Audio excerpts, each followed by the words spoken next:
ہے قرآن حکیم کا، یہ تعارف قرآن حکیم کے بارے میں ہے، اور میں نے جو آیت تلاوت کی تھی اس کا ترجمہ یہی تھا کہ ہم نے قرآن حکیم کو آسان بنا دیا ہے ذکر کے لیے، تو تم میں ہے کوئی جو نصیحت حاصل کرنے والا ہے۔ اور حضور صلی اللہ علیہ وسلم کا جو ارشاد گرامی میں نے ذکر کیا تھا کہ خیرکم من تعلم القرآن وعلمہ، تمہیں بہتر وہ ہے جو قرآن حکیم سیکھے اور سکھائے۔ تو آج کا یہ تعارف قرآن حکیم کے بارے میں مختصر تعارف جو ہے میں اب پیش کر رہا ہوں۔ لفظ قرآن کا جو معنی ہے وہ ہے جو پڑھا جائے یا جسے بار بار پڑھا جائے۔ یہ قرآ میں دونوں معنی آتے ہیں، اور نزول قرآن کی جو مدت ہے وہ 23 سال ہے۔ لفظ قرآن قرآن مجید میں 56 مرتبہ آیا ہے۔ نزول قرآن کے بعد آج تک نزول قرآن تک جتنی بھی پچھلی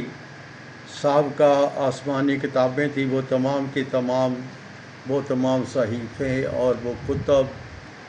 وہ منسوخ ہو گئے ہیں، اور اب پھر قرآن حکیم کی وہ اس لیے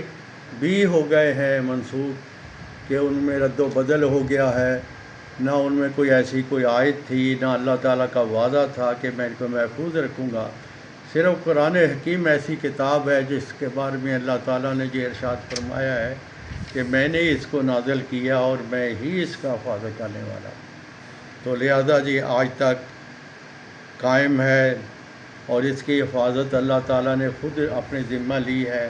اور جس کی حفاظت اللہ تعالیٰ خود لے تو اسے کون بدل سکتا ہے یا مٹا سکتا ہے۔ تو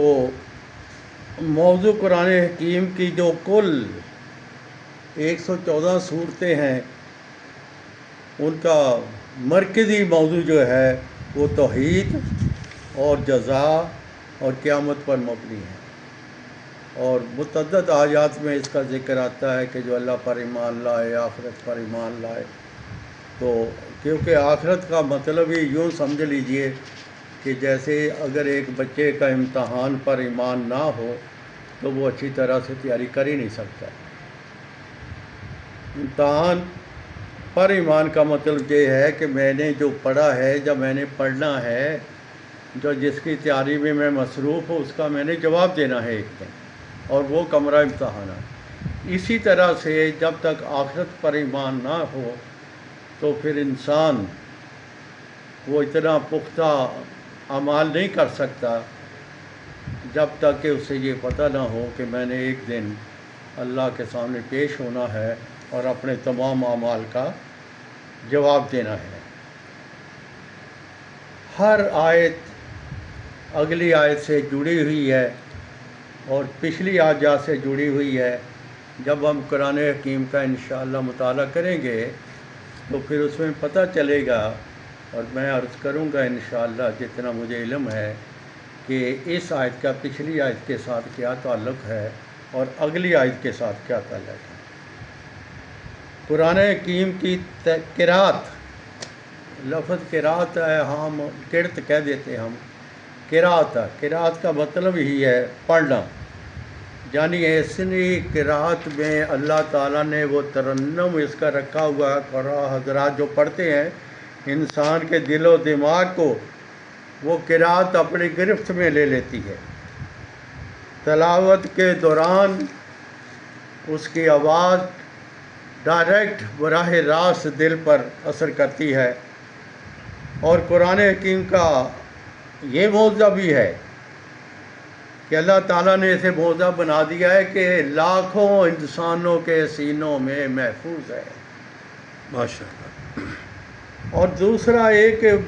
قرآن حکیم کے بہت بڑا معجزہ جو ہے 1400 سال بعد جس کا آج انکشاف ہوتا ہے وہ عدد کے لحاظ سے ہے کہ قرآن حکیم کے سورہ مدثر 74 میں 30ویں آیت میں ہے وہ لکھا ہوا کہ اس پر ہم نے 19 داروغہ مقرر کیے۔ وہ پہلا فگر جو ہے عدد 1 ہے، آخری 9 ہے، اور دونوں کو ملا کر جو 19 بنتا ہے۔ تو قرآن حکیم کے کافی آیات اور 19 پہ تقسیم ہوتی ہیں۔ وہ انشاءاللہ جب ہم وہاں پر پہنچیں گے تفصیل کے ساتھ وہاں پر میں اس کا ذکر کروں گا۔ قرآن حکیم کی موضوعات کے لحاظ سے ذرا یاد دہانی کے لیے ہے کہ ماضی کی 15 خواتین اور 18 مردوں کا اس میں ذکر ہے، اور 28 پرانے قصے اور 30 قدیم اقوام کے حالات بیان کیے گئے ہیں، جن میں سے 37 مثالیں بھی دی گئی ہیں، اور 26 انبیاء کرام ایسے ہیں جن کا قرآن حکیم نے بار بار ذکر کیا ہے، اور 54 بڑے گناہ ہیں جن کو بیان کیا ہے، اور 40 دعائیں اللہ تعالیٰ کے لیے ہے۔ سورتوں کی تعداد 114 ہے، اور رکوعات 558 ہیں، آیات 6236 ہیں، الفاظ